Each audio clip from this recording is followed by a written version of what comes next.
सत्य बोलना चाहिए, और हमारे सत्य बोलने में किसी की निंदा शिकायत हो रही हो तो जिसकी निंदा शिकायत हो रही हो उसे अपने गलती को नहीं छोड़ देना चाहिए। गलती करने वाला गलती न छोड़े और जानने देखने समझने वाला उसको गलत कहना छोड़ दे। हमारी समझ में बात नहीं आती है। किसी किसान से कहा जाए कि आप अपना फसल बोइए, फसल काटिए, फसल को खाद पानी दीजिए, घास को छेड़ने की क्या जरूरत है? फसल से मतलब रखिए, खाद पानी फसल को दीजिए, घास को क्यों छोड़ रहे हैं? वो घास बेचारा तो परंपरा से खेतों में रहता है, परंपरा से खेतों में चला आ रहा है, उसको नहीं छेड़ना चाहिए। फसल को आप नया नया बोते हैं, नया नया काटते हैं, घास बेचारा तो उसी खेत का परंपरागत शैली से चला आ रहा है, तो शायद हमको लग रहा है कि आपकी उचित बात नहीं होगी। किसान वह किसान ही नहीं है जो खेतों में फसल से मतलब रखे, घास से नहीं। घास यदि खेतों से नहीं निकालेंगे तो सही समुचित मात्रा में फसल आप उपार्जन नहीं कर पाएंगे। थाना पुलिस से कहा जाए, मालिक से कहा जाए, कहा कुछ तो निकालते हो क्या से फूल को खाद पानी दे, घास फूसराने दो, काट फूसराने दो उसमें, तो हमारे समय से कोई मालिक इस बात को स्वीकार नहीं करेगा। थाना पुलिस से कहा जाए कि आप लोग सर्जनों का संरक्षण दीजिए, सर्जनों की रक्षा कीजिए, अपराधियों को क्यों छेड़ते हैं? अपराधियों को क्यों छेड़ते हैं? छोटा को बदमाशों को क्यों छेड़ते हैं? उसकी निंदा शिकायत आप लोग को नहीं करनी चाहिए, उसको नहीं छेड़ना चाहिए। आप लोग को अपनी सुरक्षा का कार्य करना चाहिए। तो कई इंस्पेक्टर साहब जी किसी की इस राय को स्वीकार नहीं कर पाएंगे। हर विषयों में, हर कार्यों में एक नकारात्मक शैली है और एक सकारात्मक शैली है। नकारात्मक शैली को नकारा जाए, सकारात्मक शैली को निंदा शिकायत करना ठीक है, दोष है, नहीं करना चाहिए, लेकिन सत्य तो बोलना चाहिए। शिकायत तो तब है, निंदा तो तब है जब झूठ मूठ में आपको दोषारोपित किया जाए। जो आप में दोष हो नहीं और हम वो दोषारोपण करें, ये शायद हमारे समझ से निंदा शिकायत है। लेकिन आप गलत करें और आप अपनी गलती न छोड़े, देखने वाले को, जानने वाले को कहें कि आप क्यों गलत कह रहे हो, ये तो निंदा है, शिकायत है। तो मेरे समझ में ऐसा नहीं आता है कि निंदा शिकायत है। यह तो जनमानस के सामने एक सच्चाई को रखना है। हमारी जिम्मेदारी क्या है, हमारा कर्तव्य क्या है? जनमानस को सच्चाई से अवगत कराना, जनमानस को भ्रम में भटकने से बचाना, ईमान संयम से सत्य पर लाना, सच्चाई पर लाना। मैं तो अपना कर्तव्य यही समझता हूं। अब उसको कुछ लोगों को लगे कि हम निंदा शिकायत करते हैं तो भैया ये उनकी बात है, कहने वाले तो कहते रहते हैं, लेकिन आज तक किसी बातों को कोई गलत ठहराया नहीं। इस माघ मेला में, इस तीर्थराज प्रयाग के मेला में 82 में भी मैं आया था, 82 में भी कैंप गिरा था कुंभ में, और कुंभ में 89 के कुंभ में भी गिरा था कैंप। 99 से तो लगातार ही गिर रहा है, 1999 से तो लगातार ही कैंप गिर रहा है। 2001 के महाकुंभ में भी कैंप गिरा था, लगातार गिरते जा रहा है, लगातार ये बातें बोलते चला आ रहा हूं। अभी तक किसी ने कुछ गलत ठहराने का, प्रमाणित करने का कोशिश नहीं किया। कुर्सी देता हूँ, माइक देता हूँ, उन्मुक्तता, बिल्कुल स्वतंत्रता, उन्मुक्तता देता हूँ बोलने के लिए, बशर्ते शांति में ढंग से, शांति में ढंग से, चाहे मेरे खिलाफ ही क्यों न हो, अपने खिलाफ भी बोलने की छूट देता हूं।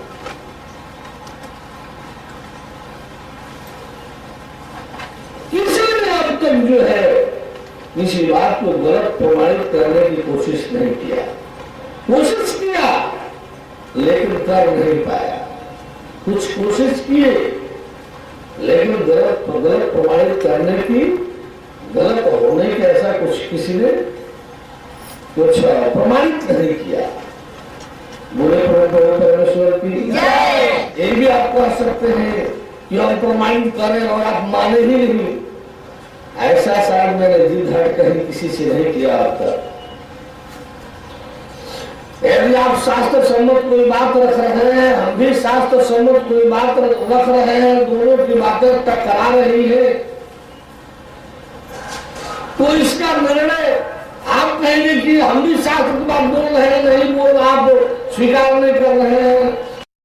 अब राम की ही बात है रामायण में, रावण की ही बात है, रावण की भी बात है, महर्षियों की भी बात है, राम जी की भी बात है। अब कोई आएंगे ऋषि महर्षि की बात उठावे, हम राम जी की बात उठावे, दोनों बातें टकराती हो तो आप लोग स्वयं सोचिए कि ऋषि महर्षियों की बात स्वीकार होनी चाहिए या भगवान राम की। श्रीमद् भागवत महापुराण है या अभी किसी भी ग्रंथ को ले लीजिए, जोगी व्यक्ति संत महात्माओं की बात और भगवान अवतार की बात दोनों एक साथ टकराए तो हम तो इस मान्यता के हैं कि भगवान का अवतार वाली बात जो है अधिक सच्चाई से युक्त है, श्रेष्ठतर है, इसलिए वही मान्य होने चाहिए। तो इस प्रकार से सत्यता, सच्चाई श्रेष्ठ होती है, श्रेष्ठतर होती है। परम सत्यता जो है सर्वश्रेष्ठ होता है, परम श्रेष्ठ होता है, श्रेष्ठतम होता है। तो मैं कभी किसी को कुछ थोपना नहीं चाहता। मैं चाहता हूं कि मुझसे कुछ मनवाइए मत और आप भी कुछ मानिए मत, जानिए और जनाइए, समझिए और समझाइए। हम भी आपको समझाने की कोशिश करेंगे जो जानते हैं, आप भी यदि मेरी कोई बात गलत लगती है तो समझाने की कोशिश कीजिए। मैं सत्य के खिलाफ कभी जिहाद नहीं कर सकता। यदि आप ही से सच्चाई आएगी तो मुझे स्वीकार करने में, मैं इतना बड़ा कोई विद्वान नहीं हूँ, मैं इतना बड़ा कोई शास्त्री नहीं हूँ, आचार्य नहीं हूँ। मैं तो एक ज्ञानदाता, तत्व ज्ञानदाता, तत्व ज्ञान की मुझे जानकारी है। भाषा तो मैं कोई जानता ही नहीं। आप लोगों से दो चार शब्द जो सुना सीखा, उसी टूटे फूटे भाषा में, उसी टूटे फूटे भाषा में इस ज्ञान को रखने का प्रयास करता हूं। मैंने हर किसी को छूट दे रखा है।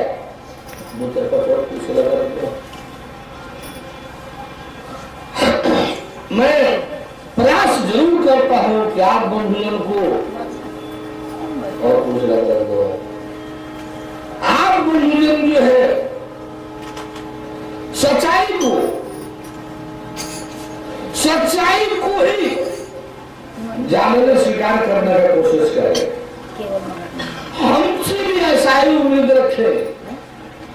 आपसे कोई सच्चाई आएगी तो मैं हाथ नहीं कर सकता, स्वीकार कर लूंगा, क्योंकि सत्य से मैं बड़ा नहीं हूं, मैं सत्य से बड़ा नहीं हूं, सत्य से बड़ा मैं किसी को समझता भी नहीं। आपसे भी सच यदि आता है तो मुझे स्वीकार करने में कोई परेशानी नहीं है। मैं बड़पन का जीवन जीने के लिए कि मैं बड़ा हूं ऐसा प्रयास नहीं करता। सत्य का जीवन वाला बड़ा होता ही है, उसको बड़ा बनने की आवश्यकता नहीं पड़ती है। परमेश्वर वाला बड़ा होता है, उसको बनना नहीं पड़ता है। परमेश्वर वाला होंगे, बड़ापन रहेगा, आएगा ही आएगा। परमेश्वर वाला नहीं होंगे, बनना चाहेंगे तो बनने से हमारे पास बड़ापन आ जाएगा, नहीं आ सकता। जो बड़ापन मिलेगा भगवत कृपा से मिलेगा, सत्य से मिलेगा, ईमान से, सच्चाई से मिलेगा। हम आप बंधुजन से ऐसा ही उम्मीद करेंगे, ऐसा ही उम्मीद करेंगे। मेरे धर्म की परिभाषा में पहले नंबर पर सत्य है, पहले नंबर पर सत्य है, लेकिन सत्य ठहरता है ईमान में। पहले नंबर पर धर्म की मान्यता सत्य पर आधारित है, लेकिन वह सत्य ठहरता है ईमान में, बेईमानों के पास नहीं। सत्य ठहरता है ईमान वालों के पास, बेईमानों के पास नहीं। ईमान आएगा किसी में जो संयमित जीवन जी रहा होगा। जिसके पास अपने लिए संयम ही नहीं होगा, उसके पास ईमान कहां से आएगा? तो ईमान को ठहरने के लिए संयम अनिवार्य है। संयम रहेगा, होगा, तभी ईमान ठहरेगा, और ईमान ठहरेगा तभी सत्य ठहरेगा। सत्य ईमान के बगैर नहीं ठहर सकता, ईमान संयम के बगैर नहीं ठहर सकता। ईमान संयम वाला बनाने के लिए ही कि आपकी शरीर ईमानी हो जाए, आपकी शरीर संयमी हो जाए, इस अभ्यास के लिए ही समर्पण शरणागत की आवश्यकता पड़ती है। जैसे कल बतला रहे थे कि किसी प्रिंसिपल को आपके टीसी और आपके मार्कशीट को, आपका जो ट्रांसफर सर्टिफिकेट है, आपका जो अंक पत्र है, मार्कशीट है, प्रिंसिपल इसलिए अपने कॉलेज में नहीं जमा कराता है कि उससे प्रिंसिपल को नौकरी मिलेगी, उससे प्रिंसिपल को कुछ तनख्वाह बढ़ जाएगा, उससे प्रिंसिपल को कोई लाभ होगा। ये मतलब प्रिंसिपल को नहीं है।